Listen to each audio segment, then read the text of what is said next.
Benar. Ya. Ya. Ahli guru besar di bidang hukum perusahaan Universitas Andalas. Benar. Baik, dari segi pengalaman kami sudah melihat di sini diklat yang dilalui, penelitian yang dilakukan sebagai narasumber.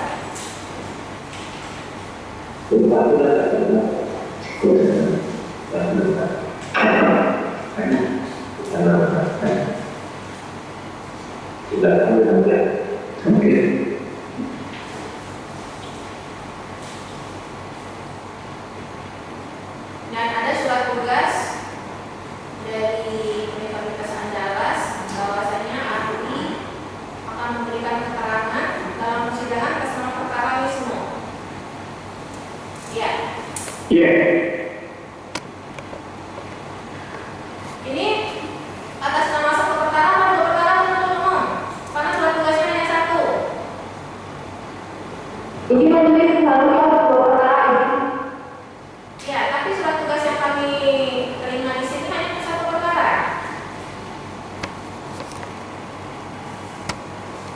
Bagaimana? Baik majelis perkara ini saja. Sesuai dengan tugas majelis. Sesuai dengan surat tugas ya. Ya. Artinya beliau ahli untuk dihadirkan sebagai ahli untuk perkara Nisno. Kalau Ya, kalau majelis. itu untuk PT DSI tidak ada ahli nih. Ya. Artinya perkara yang kita sidangkan sekarang hanya satu. Ya, majelis. Begitu ya. Kalau begitu kita stop untuk persidangan DSI karena tadi saya udah buka untuk DSI loh. Oh, baik majelis. Ya. Saksi yang kita dengar hanya untuk perkara Nisno, begitu ya. Ya.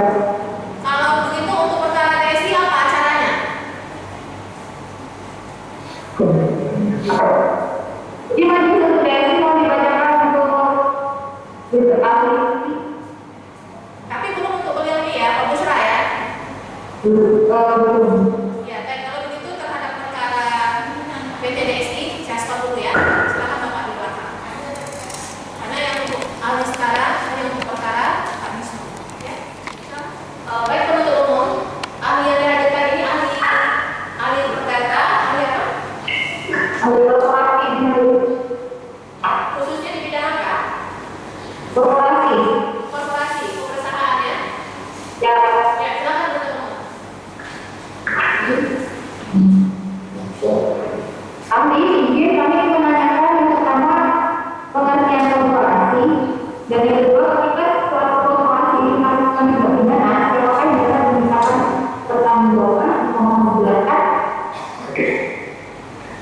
Korporasi merupakan suatu makna yang luas ketimbang daripada makna dari subjek hukum pada kalau kita bicara subjek hukum, kita dapatkan dua subjek hukum yaitu yang namanya rekperson yaitu manusia pribadi dan rekson sebagai badan hukum. Korporasi ini kategorinya adalah bisa kita maknai hanya sebagai suatu badan hukum saja. Sebagai badan hukum yang kategorikan sebagai kosong itu bukan subjek hukum yang mempunyai semacam hak dan kewajiban yang dipersamakan dengan hak kosong. Dengan kata lain, rekosong bukan representasi daripada hak kosong terkait dengan aspek pertanggungjawaban dalam hal dilakukannya satu tindak pidana atau perbuatan non hukum lainnya yang bisa dipertanggungjawabkan kepadanya.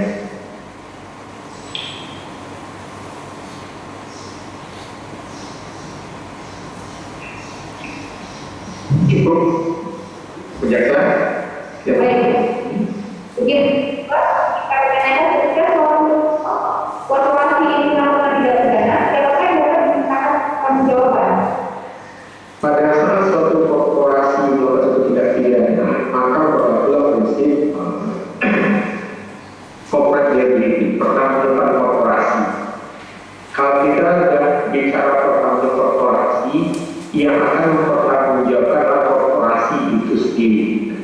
Kenapa? Karena korporasi individu sebagai pelaku subjek hukum yang layak sebenarnya. Oleh karena dia ditangkap sebagai subjek hukum yang bisa pertanggungjawaban, maka di sini apapun bentuk pertanggungjawaban yang kita berikan kepada suatu korporasi itu pasti sama dengan pertanggungjawaban kepada makroprosesor. Namun demikian, karena dia representasi daripada makroprosesor, maka kita di sini bisa tidak pertanggungjawaban dalam makna daripada organ korporasi itu sendiri. Semana peran dan kedudukannya sebagai organ yang dipercayakan dan diamanahkan untuk mengelola korporasi itu.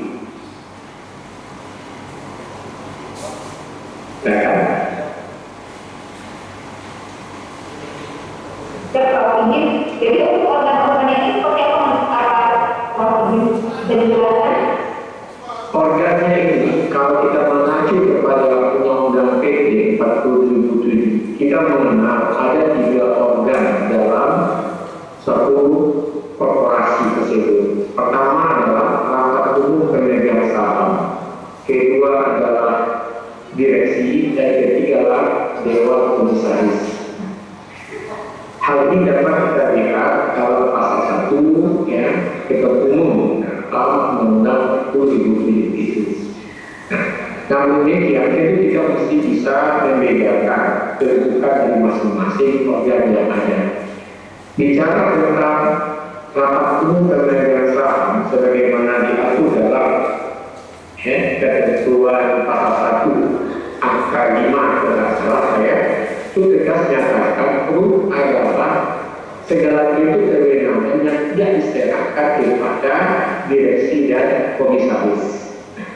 Kalau begitu, dalam suatu korporasi pemegang kekuasaan yang tertinggi tetap berada daripada pemegang saham. Itu yang perlu. Segala kekuasaan tidak pernah diserahkan kepada direksi dan komisaris.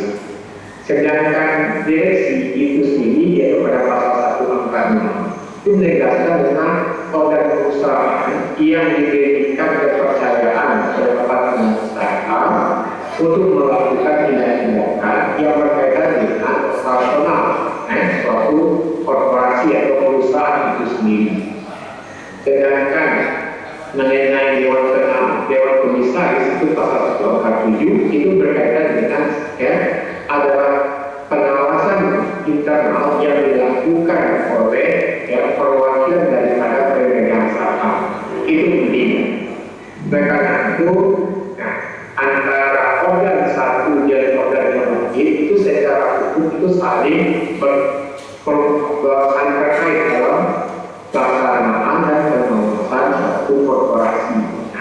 Oleh karena itu di sini karena semua tadi diserahkan kewenangannya dalam hal-hal tertentu sebagaimana yang telah disebutkan tadi, maka batasannya adalah ada tidak ada kewenangan tadi. Kalau kewenangan sudah diserahkan kepada direksi, maka bisa diminta pertanggungjawaban sebatas saham yang dia miliki.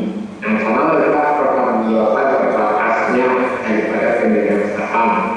Sedangkan bagi direksi dan dewan komisaris, sepanjang dia telah melaksanakan tugas dan fungsi sebagaimana dimaksud oleh undang, maka dia terlepas dari tanggung jawab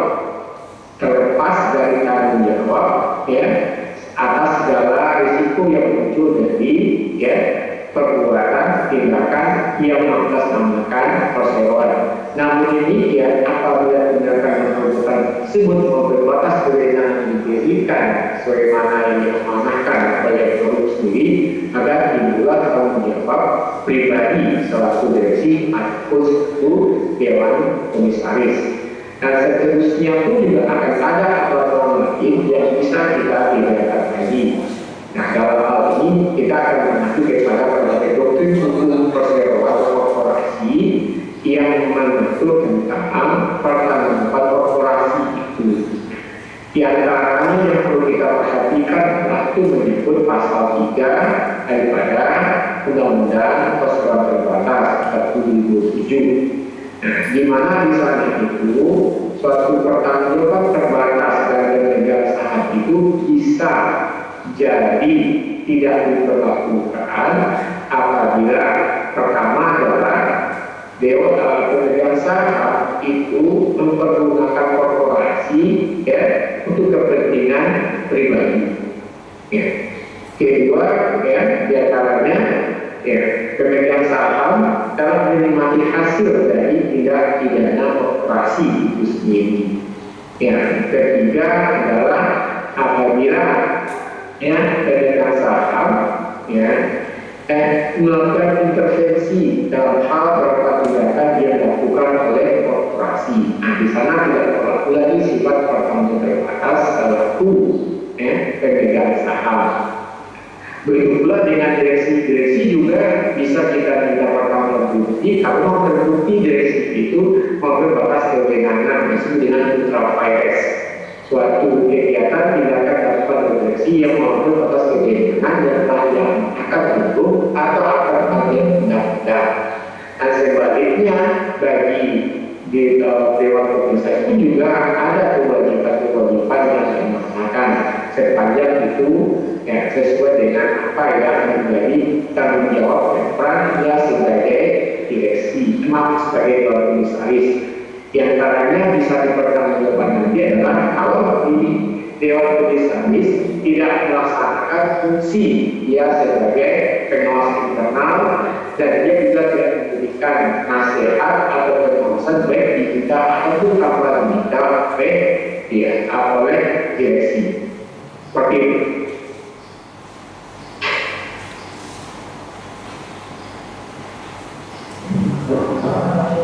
Ini kalau sebelumnya sudah tadi kita diindikan terkait unsur RT dalam hal 25 terkait kebakaran adanya kebakaran hutan dan lahan, dapat izin? Ya. Apakah bisa diminta pertanggungjawaban? Dalam proses izin. Kalau menurut apa yang saya pahami dari apa yang ditanyakan oleh penyidik, tetap bisa dimintai pertanggungjawaban secara korporasi. Begitu? Ya. Dari siapa saja untuk pesan yang dimintakan jawaban? Dalam kasus ini sebenarnya kembali dari fakta-fakta yang bisa kita lihat berdasarkan hasil penyidikan sendiri. Yang jelas bagi saya selaku ahli itu hanya bisa menilai kapasitas pada saat dia peristiwa kebakaran itu terjadi. Itu harus ditentukan. Maka di sini kita melihat kalau sebagai direksi itu bisa kita mengacu kepada pasal 92 ayat 1 misalnya. Di sana tegas menyatakan direksi itu menyatakan pengusaha perseroan untuk kepentingan perseroan sesuai dengan maksud dan tujuan perseroan itu prinsip dasar. Sekarang apakah tindakan pembakaran yang dilakukan tadi itu bagian dari ya, untuk kepentingan perseroan atau ada kepentingan lain? Itu yang mesti kita dudukan lebih dahulu. Kalau sepanjang dia menyatakan itu kepentingan atas nama perseroan, ya, otomatis ya, dari situ dianggap telah melaksanakan fungsi dia sebagai direksi. Nah, petik walaupun itu salah, misalkan kalau dia melakukan, namun demikian di sana dia melakukan itu bertindak atas nama direksi, sehingga dalam kondisi itu di sana adalah pertanggungjawaban direksi itu bisa kita mintakan. Nah, makanya di sini kita melihat ada dokumen, apakah dokumen yang dimiliki itu ada perintah tertulis yang mengataskan nama direksi kah atau tidak. Oleh karena itu, ya, berdasarkan pasal 92 itu berkaitan juga dengan pasal 97 sebenarnya, di mana pasal 97 itu direksi bertanggung atas pengurusan perusahaan sebagaimana masuk pasal tersebut. Nah, pertanggungjawaban di sinilah yang mesti kita lihat tadi. Apakah pertanggungjawab pada saat direksi melakukan tindakan yang notabene-nya itu demi mewujudkan persetujuan dari para korporasi, ya, kalau itu bertentangan hukum dia lakukan juga. Tapi di sini ada kepentingan korporasi dalam ini apa yang diamankan menyeru secara langsung. Nah, oleh karena itu saya hanya menegaskan intinya tergantung dari lagi ya, bagaimana latar belakang atau modus operandi terjadinya pembakaran ini. Apakah itu atas keinginan yang diputus melalui suatu mekanisme keputusan dalam korporasi itu, atau memang atas ya kebijakan direksi. Ini yang mesti kita bedakan. Kalau atas nama kepentingan korporasi dan itu dilegitimasi oleh suatu rapat yang menyetujui hal tersebut, kan jatuhlah pertanggung korporasi. Karena korporasinya bertanggung jawab. Tapi kalau diputus berdasarkan sistem dan mekanisme yang hanya mementingkan kepentingan tertentu, lalu direksi melegitimasinya secara keputusan direksi, maka direksi di sini yang ikut bertanggung jawab. Ini bedakan. Karena kan sanksi juga berbeda di sini antara pertanggung jawab korporasi dan tidak pidana, ya, dan ya organ dalam tidak pidana itu sendiri.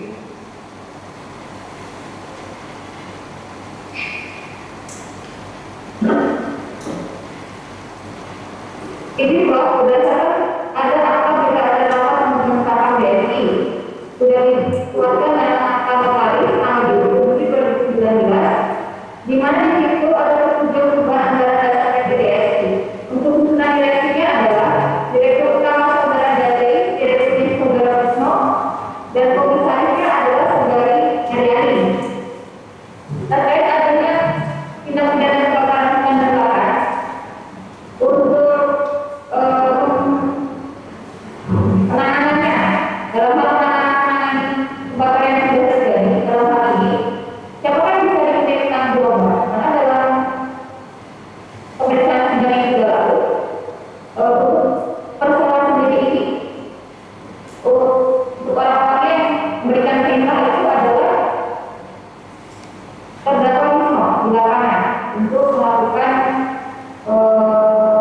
penyelesaian tindak pidana kebakaran ini. Bisa diulangi histori posisi sebagai apa bertemu? Ya, Wisno sebagai direktur. Oke. Kalau dari apa yang dilaksanakan tadi, sekretaris atau bahan dari organ korporasi, di mana dalam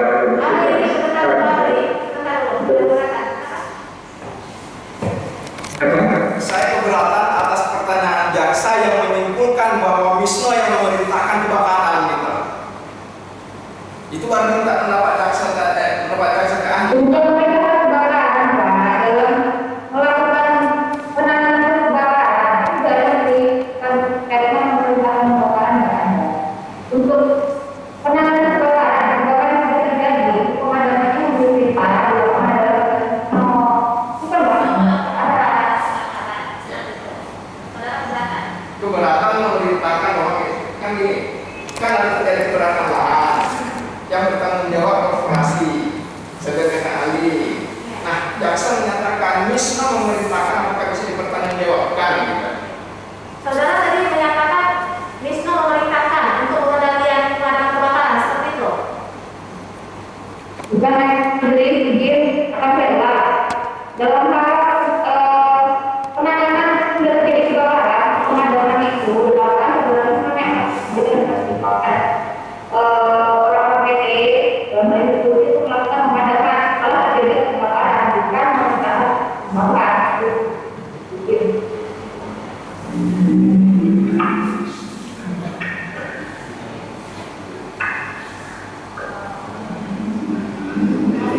Dalam proses pendeteksi itu Wisno yang menyampaikan dalam hal ini penanganan kebakaran Wisno yang menyampaikan itu yang ditanyakan kepada ahli.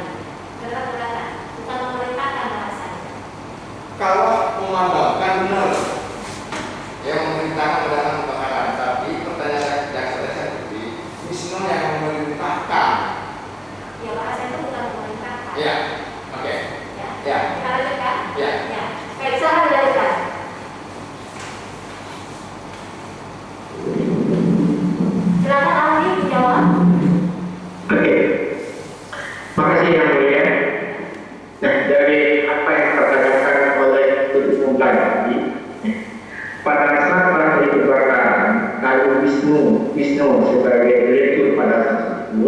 itu ya berkewajiban untuk menangani kebakaran yang terjadi.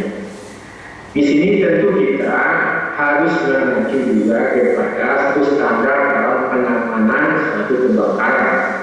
Saya nggak tahu persis standarisasinya kayak apa, dan jelas tentu ada aturan yang menjadi standar dari KFH sendiri. Ya. Bagaimana apabila terjadi suatu kebakaran pada suatu lahan perusahaan, bagaimana penanganan kebakaran tersebut. Karena yang teknis itu bukan kompetisi saya menjelaskan. Nah, bagi saya melihat ini, apakah instruksi yang diperintahkan oleh saudara Wisnu sendiri itu telah mengacu kepada standar penanganan kebakaran atau tidak? Ini yang mesti diperhatikan. Nah, secara pemahaman saya sendiri, ya, tentu dalam ketentuan-ketentuan terkait penanganan kebakaran ini ada tahapan-tahapan baik yang sifatnya antisipasi yang harus dilakukan oleh pihak perusahaan ataupun tindakan-tindakan yang harus dilakukan pada saat terjadinya kebakaran. Biasanya kalau kita bawa manajemen harus ada tindakan mitigasi bencana. Mitigasi bencana itu tentu harus ada segala bentuk kesiapan daripada korporasi atau perusahaan dalam menyiapkan hal-hal yang sifatnya antisipasi terhadap kemungkinan timbulnya kebakaran, seperti standar-standar peralatan yang digunakan dan termasuk juga segala sesuatu yang berkaitan dengan tindakan yang akan dilakukan pada saat melakukan antisipasi atau pada saat melakukan pemadaman kebakaran tersebut. Sekarang tentu kita mengacu apakah segala prosedur dan persoalan tadi telah sesuai atau tidak dengan SOP yang seharusnya dijadikan acuan. Demikian. Baik, Ibu Menteri. Silakan atas dulu.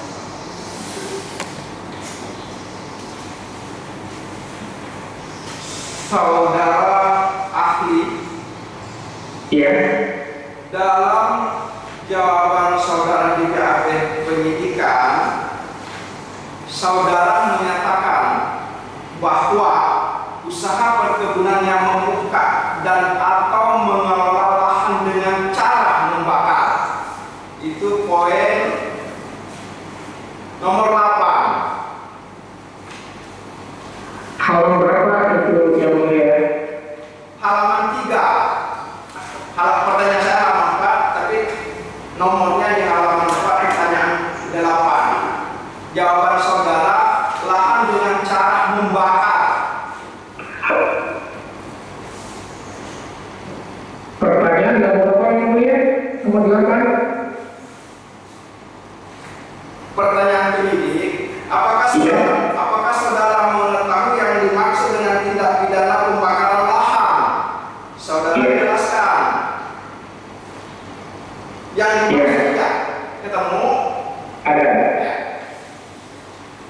Yang saya mau tanyakan, lahan yang dimaksud di sini, yang saudara jelaskan di sini, apakah lahan yang baru dibuka atau perkebunan yang sudah jadi? Oke. Ya. Terima kasih mulia. Jadi saya sesuai dengan pertanyaan yang dilakukan penyidik itu pertanyaan apa dasar tidak pidana pembakaran lahan? Ini tidak pidana pembakaran lahan. Kalau kita mengacu kepada Undang-Undang Nomor 39 2014 tentang perkebunan, itu memang sangat eksplisit disebutkan. Yaitu sebagaimana kita bisa lihat nanti pada pasal 56-nya itu tegas menyatakan ya, setiap usaha perkebunan dilarang membuka atau mengolah lahan dengan cara membakar. Itu yang intinya dilarang membuka atau mengolah lahan dengan cara membakar. Itu prinsipnya. Nah, sekarang kalau kita bicara tidaknya pembakaran sendiri, ya, tentu adalah karena tidak pidana yang berkaitan dengan apakah biasa masuk ke sana, tentu berkaitan pengolahan dan pembukaan lahan. Nah,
itu memang ada realisasi yang harus dipenuhi dalam membuka lahan. Itu bagaimana, dalam hal pengelolaan lahan juga bagaimana, mesti ada namanya mitigasi. Nah, ini memang berkaitan dengan SOP yang harus ada dalam satu perusahaan. Sekarang tentu kita pertanyakan sebuah kasus yang ada, apakah di sini berkaitan pembukaan lahan dia atau pengelolaan?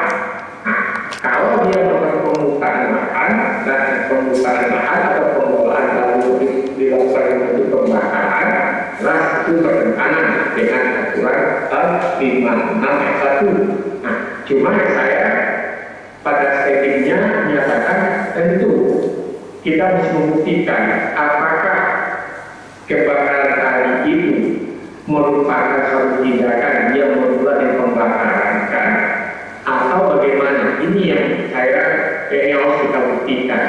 Kalau memang dia memerintahkan, ya, maaf, saya bukan menyatakan ini sedang menambah instruksi, bukan hanya buka, tapi andai kata pembukaan itu dilakukan dengan membakar, itu kesalahan yang harus bisa kita minta pertanggungjawaban karena pasal 56 melarang. Cuma yang perlu kita diskusi apa? Dengan pembukaan lahan seperti ini tentu juga rentan dengan berbagai risiko. Apalagi seperti yang saya ketahui, ya, lahan-lahan yang ada di Riau itu sendiri namanya lahan gambut yang rawan dengan terbakarnya lahan itu. Makanya saya kaitkan tadi dengan SOP yang ada, mesti ada upaya mitigasi hal pembukaan lahan. Apakah SOP dan dipenuhi atau tidak? Ini juga perlu kita kejar di sana. Demikian yang mulia. Saya lanjutkan. Saudara saksi ahli tadi menyatakan bahwa direksi pemegang saham bahkan jajaran sampai ke bawah bisa dimintai pertanggungjawaban sepanjang terjadinya peristiwa kebakaran tersebut atau terjadinya peristiwa pidana itu telah direkonstruksi komisaris, direksi, dan sampai ke bawah, maka bisa dimintai pertanggungjawaban. Itu saya tangkap tadi. Kalau justru sebaliknya tidak ada kenikmatan yang diperoleh korporasi, bahkan kerugian korporasi dari peristiwa tersebut, apakah bisa dikategorikan dia bisa dipertanggungjawabkan korporasinya? Kasih ya. Memang dikatakan tadi ada rekonstruksi seperti itu. Apakah seketika mungkin tidak? Ternyata ya, kalau yang terjadi justru mengakibatkan kerugian kepada korporasi itu sendiri akibat dampak kebakaran hutan tadi, ya, yang perlu kita lakukan bukan masalah rugi atau untungnya yang benar, tapi apakah tindakan tadi ini berpacu pada tindakan.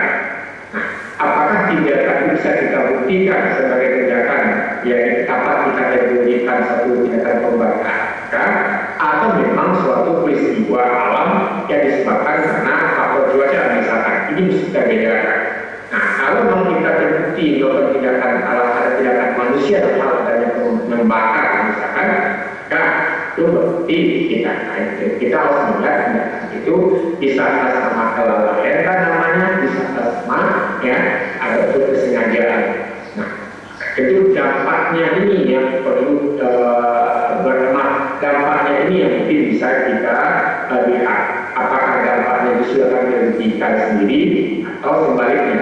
Kalau memang itu karena peristiwa alam seperti kasus kebakaran hutan ya, yang luar biasa pada hari terakhir video itu, justru sepanjang yang saya amati banyak korporasi yang rugi sebenarnya. Nah, dia tidak bisa menanggulangi dampak dari kebakaran tersebut, sehingga ya ketika kepercayaan terhadap perusahaan goodwill-nya itu juga hilang. Kan mungkin dengan salah satu aset yang dimiliki perusahaan itu juga akan bisa hilang dengan kejadian kebakaran tadi.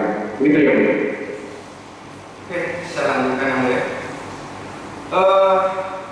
Fakta persidangan, saya minta pendapat ahli. Fakta persidangan, ada 3 titik api jaraknya 50 meter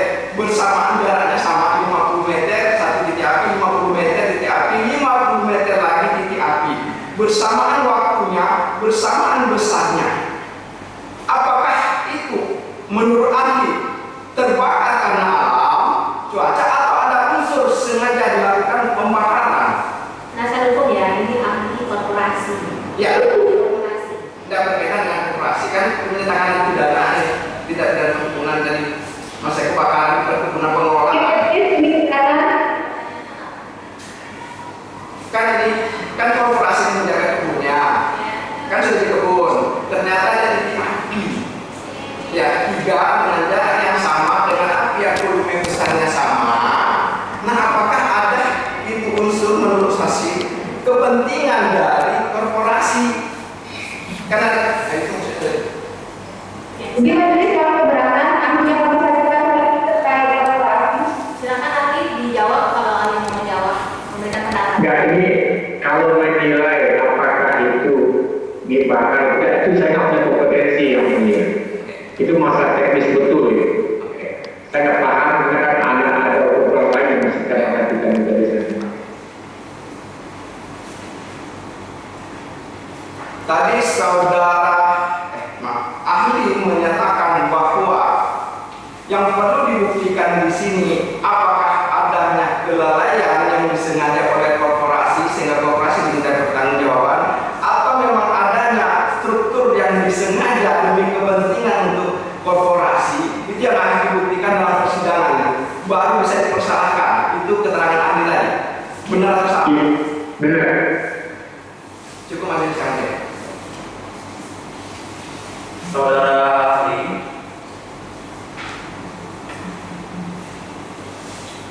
kami ingin bertanya berkaitan dengan keterangan saudara mengenai pendapat saudara mengenai organ badan usaha atau korporasi. Pada saat kapan organ direksi, yang mana direksi ini organnya juga terbagi, ada direktur utama, ada direktur, atau bahkan beberapa direktur. Pada saat kapan organ-organ ini yang ada pada satu korporasi bisa dimintai pertanggungjawaban apabila terjadi satu tindak pidana? Artinya yang mau kami sampaikan dan kami ingin tanyakan pendapat saudara adalah, dari banyaknya organ direksi tadi yang seharusnya bertanggung jawab, saudara menyampaikan bahwa organ direksi bisa bertanggung jawab. Nah, pada saat kapan direktur utama, direktur atau direktur-direktur lainnya pada sebuah badan usaha atau korporasi itu bertanggung jawab seandainya terjadi tindak pidana? Silakan dijawab kali. Kasih yang mulia.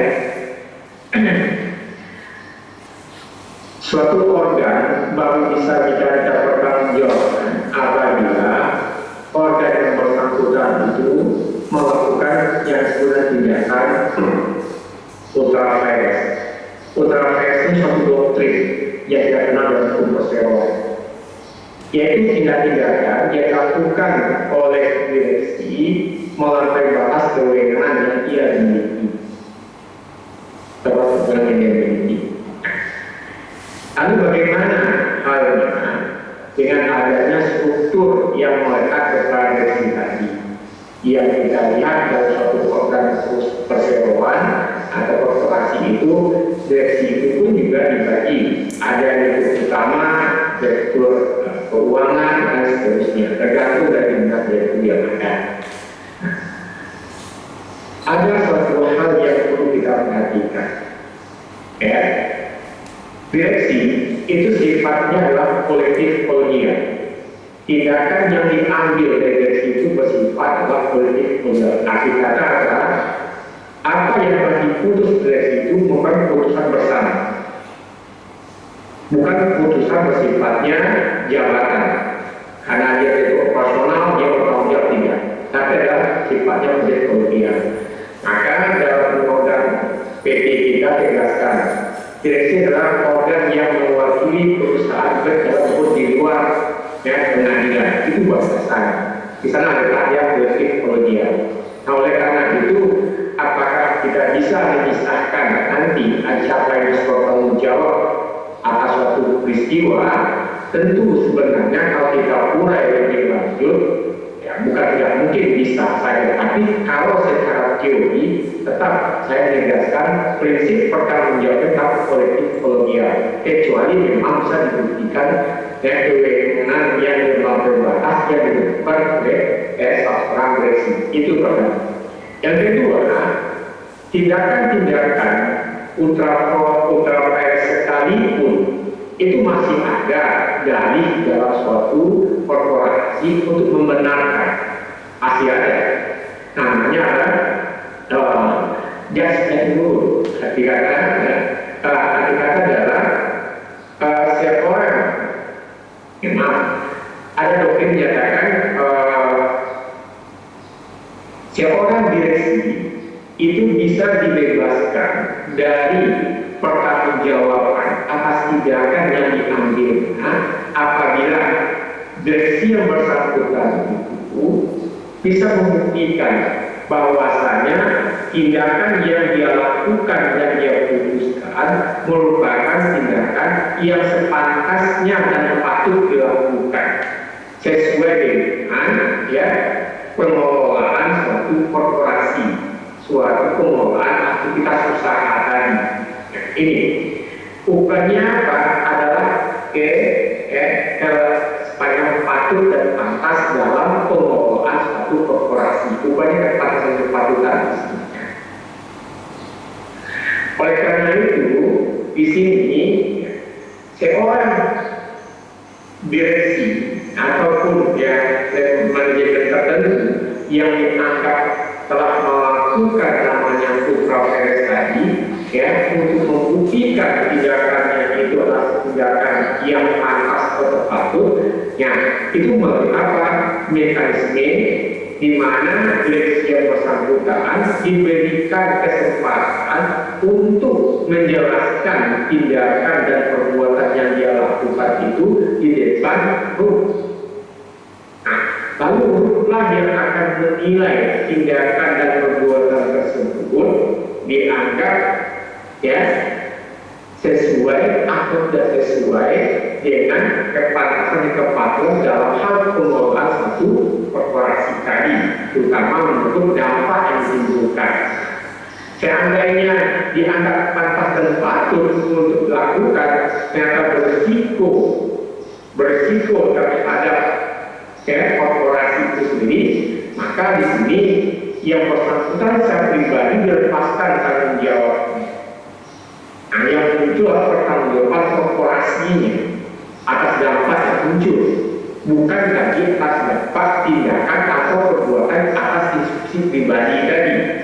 Ini perlu juga kita perhatikan.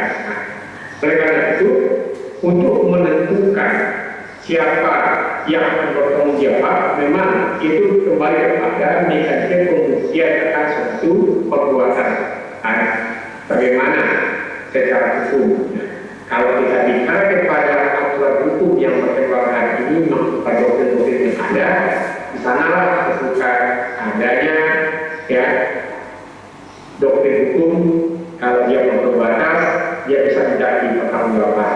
Namun demikian, walaupun dia berbatas, sepanjang itu sebagai kepatutan dalam pengelolaan sewa, dia bisa lepas dari tanggung jawab tersebut.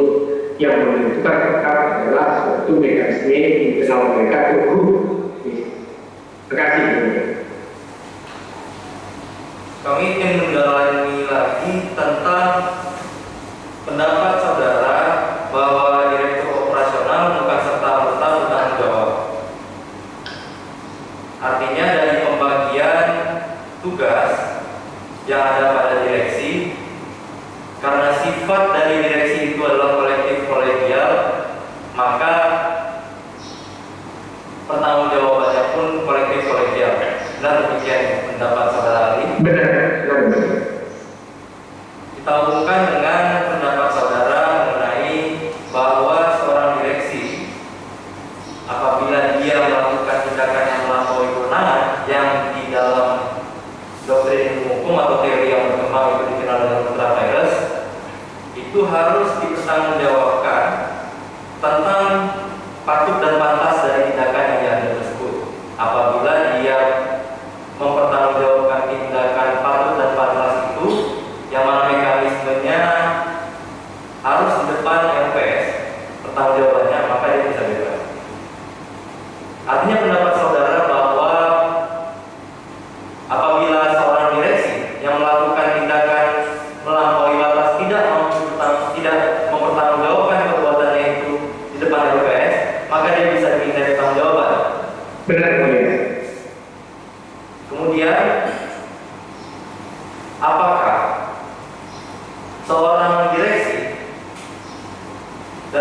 ini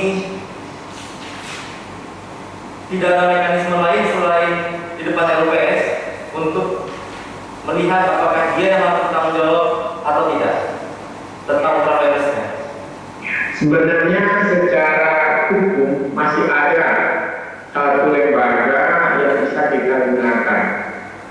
Pada saat seorang direksi dipersalahkan atau pertanggungjawabannya ditolak oleh guru, maka dia punya hak untuk menggugat konten atas ditolaknya pertanggungjawabannya tadi. Itu melalui mekanisme pro justisia juga, tenaga juga yang akan menilainya. Nah, di sini kalau ada suatu peristiwa yang sebagaimana saya terjadi, misalkan seorang direksi ditolak pertanggungjawabannya, kalau dia yakin dia tidak salah, dia punya hak untuk menggugat tersebut yang mulia. Nah, mekanismenya tentu dengan jaminan demikian, apapun nanti tentu mempunyai konsekuensi. Nah, konsekuensi. Oleh karena itu, disinilah kita melihat sebenarnya bahwasanya memang dari hal kita bawa ke teori artifisial tadi memang melekat kepada suatu namanya korporasi. Dia adalah gambaran daripada manusia sebenarnya dalam hal bertindak dan berbuat. Oleh karena itu, inilah yang mesti menjadi perhatian dalam hal pengelolaan perseroan.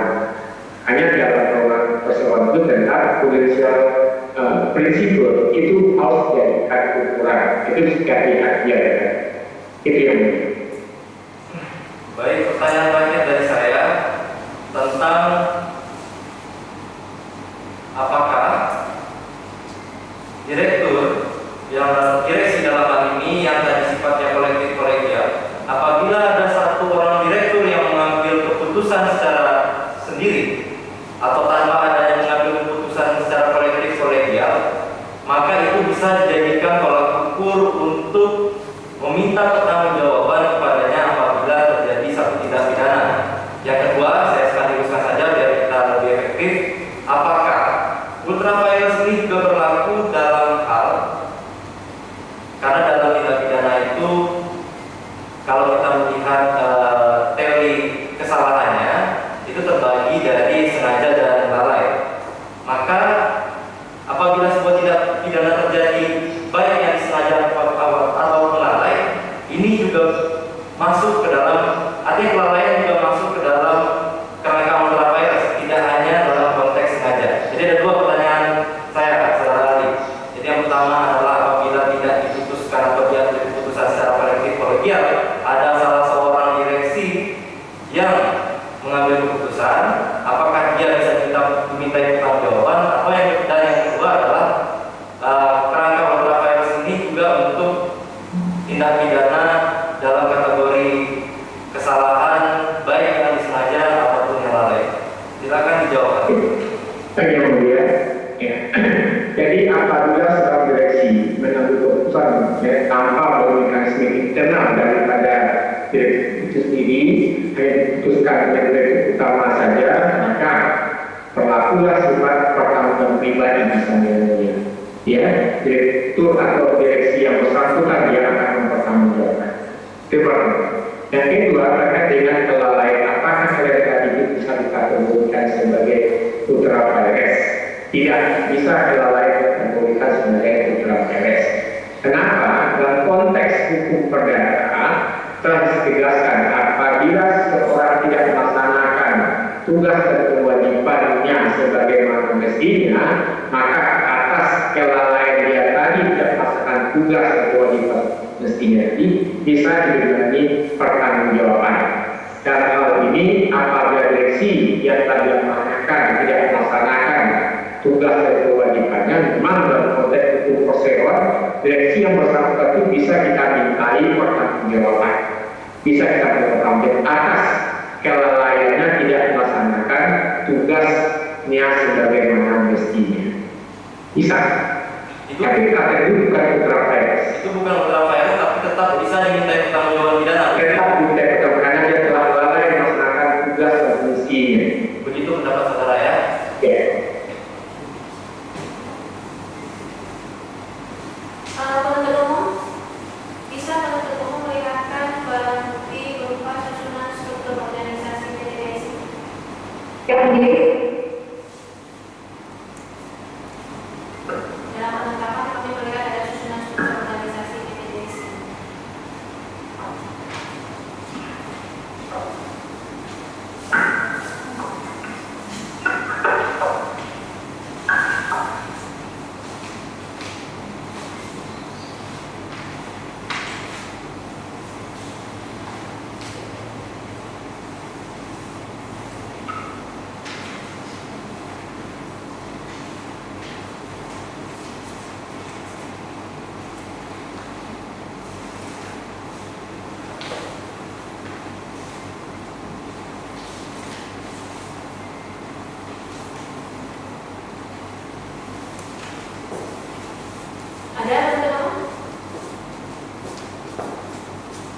Jadi kalian jadi kita ambil terlebih dahulu. Kalau persidangan barang buktinya dikumpul ada di satu. Ya.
Jadi majelis mau diulang.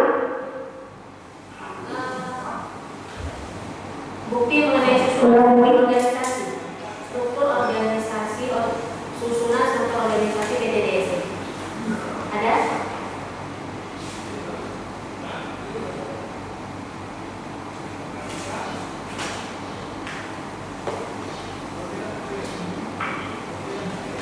Dalam penetapan ada nggak lihat?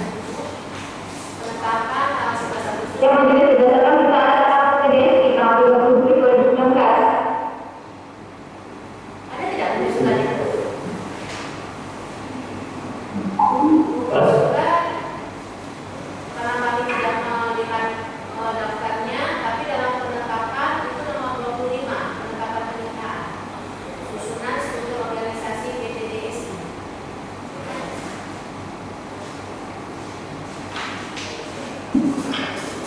Siap, isinya di sini mengatakan mengenai kedudukannya sebagai direktur utama.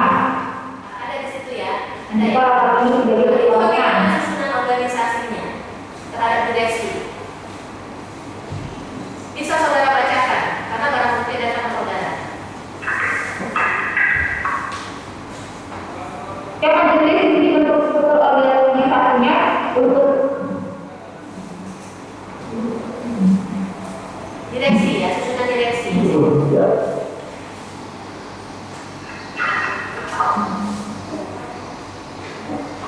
jadi pada jenis bentuknya untuk direktur utamanya tadi strategi. Untuk direkturnya Misno, di sini ada direktur umum Arianto, ada sekretaris Misno, ada direktur Herianto dan audit Ispanto. Dan suaranya penuntut umum atau enggak? Intinya di situ dalam struktur organisasi ada direktur utama, ada direktur, terus direktur apa lagi? Ya, direktur umum. Direktur umum. Ada direktur umum begitu.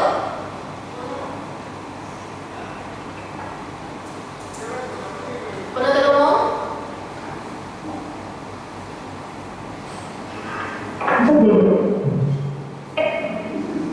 Jadi di bawah direktur utama ini, di bawah direktur utama itu ada 3 yang posisinya sama, yaitu ada direktur, dan direktur umum.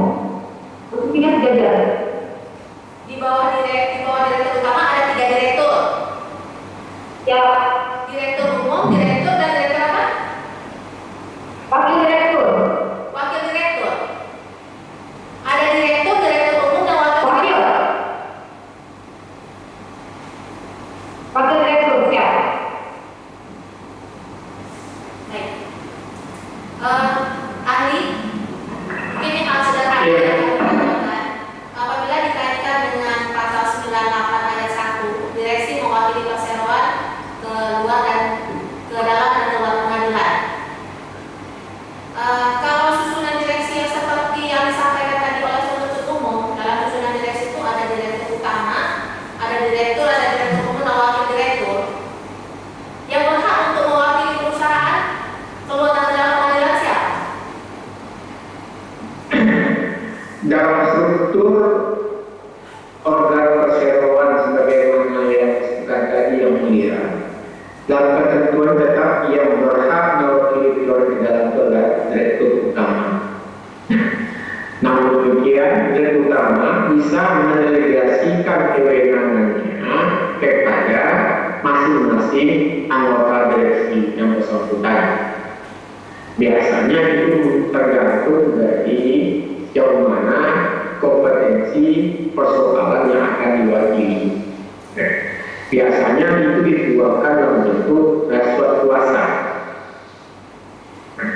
Jadi ukurannya memang kalau ada kuasa yang diberikan oleh direktur utama kepada wakil direktur utama atau direktur lain sebagainya itu, maka tetap itu menambahkan suatu perbuatan yang telah mewakili direksi. Itu yang penting. Jadi ini ada pendelegasian ya. Ada pendelegasian.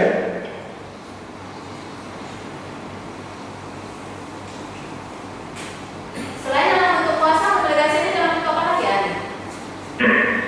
Dalam praktek yang selama ini saya perhatikan, memang pendelegasi wewenang tersebut tidak pasti dari kuasa saja. Ada bentuk surat SK keputusan yang mulia. Seperti apabila suatu perusahaan memiliki kantor cabang atau perwakilan di luar wilayah kerja di mana kantor pusat itu berada, maka kewenangan untuk mewakili keluar dari dalam pengadilan ini bisa dituangkan bentuk surat keputusan pengangkatan yang bersangkutan apakah selaku kepala cabang perwakilan itu bisa dituangkan langsung dalam bentuk SK. Agar apa? Agar tidak terjadi kevakuman organisasi dalam hal tata kelola satu proses seperti itu. Terima kasih ya.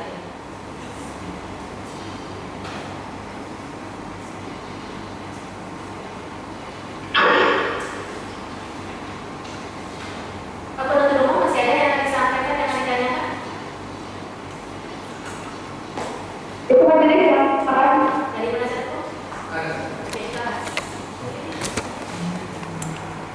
Ahli, Ya, pertanggungjawaban pidana yang harus dibuktikan dalam Sebentar, sebentar ya. Ini ada masalah layar. Biar nama. Ya, silakan lanjut. Nah, pertanggungjawaban pidana dalam korporasi, apakah pertanggungjawaban pidana itu material atau formil? ya.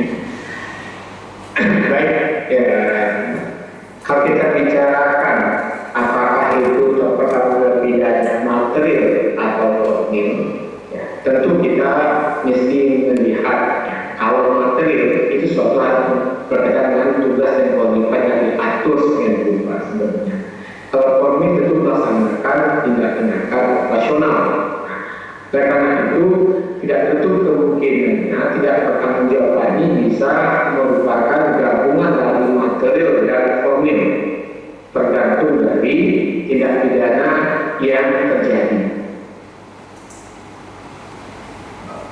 Jadi kata kuncinya tindak pidana kesengajaan dan pelanggaran itu yang harus dibuktikan lebih dahulu. Benar. Udah. Cukup aja. Dari YouTube ya. Berawal gimana kalau yang itu? Cukup. Cukup ya. Baik, ahli, terima kasih sudah memberikan pendapat dalam persidangan ini sudah selesai. Terima kasih. Ya, ya, ya. Terima kasih Bapak untuk umum dan juga Bapak Ibu dari tim PH. Mungkin saya mau mengambil dulu. Iya, terima kasih. Silakan. Penuntut umum, bagaimana apakah masih ada hal yang diajukan?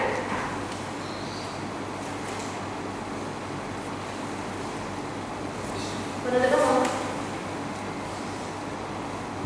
Untuk majelis, Iya, artinya tidak ada hal yang diajukan lagi. untuk terkait perkara Misno cukup. Untuk perkara Wisnu cukup sudah selesai. Artinya akan Ya. dilanjutkan ya. Persidangan dilanjutkan ini acaranya. Kalau untuk perkara DSI, Cukup juga majelis izin. jadi sekarang kita lanjutkan dengan pemeriksaan terdakwa. Iya, maksudnya hasil persidangan kita lanjutkan seperti itu.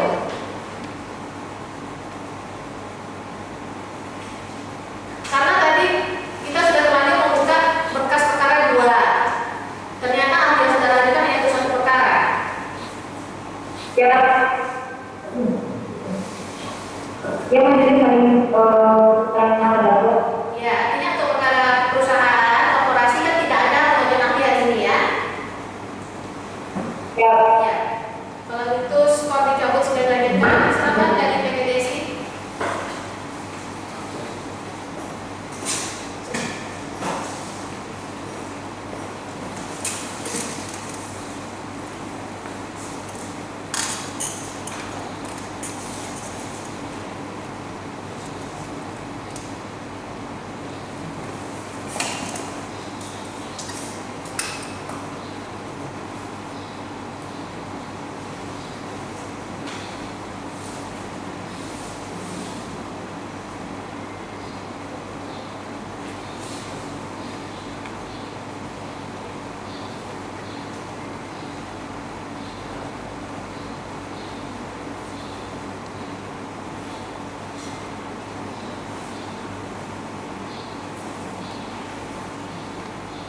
Ya, sidang tes konsultasi.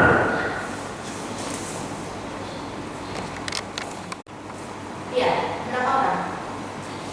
Rencana ada majelis diberikan kesempatan kami sedang mengajukan saksi pidana 1, saksi fakta meringankan 1 di lapangan. Ahli 1, Ya. saksi 1. Ya, Ahlinya ahli apa? pidana Ahli pidana.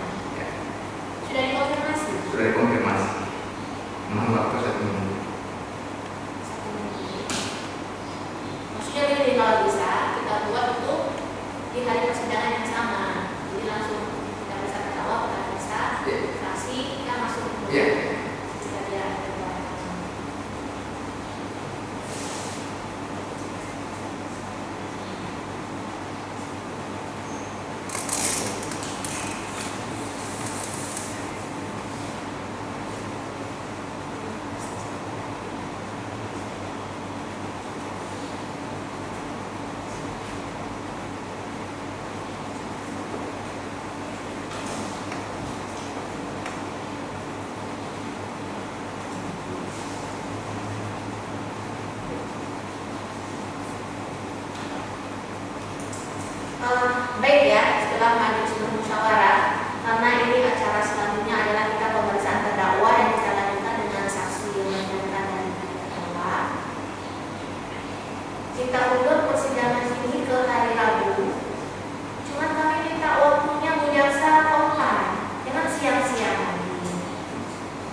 Dan mungkin kali ini ada penduduk di kantor.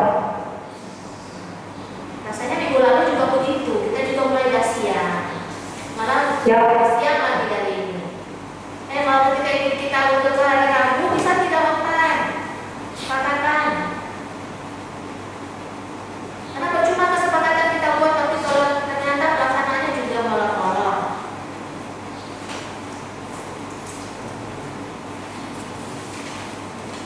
Minggu depan hari Rabu bisa. Oh, oke Pak Jadi.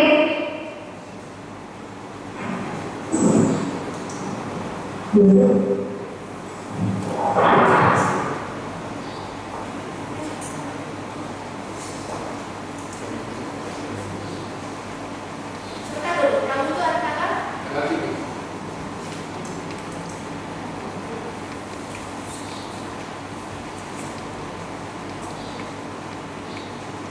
Selasa lah ya, karena ada hari Rabu tuh ternyata ada konsinyasi banyak. Hari Selasa, Nah, tanggal 6. Selasa ini Pak Jadi tanggal 6 April. 6 April jam 10 bisa. Ya.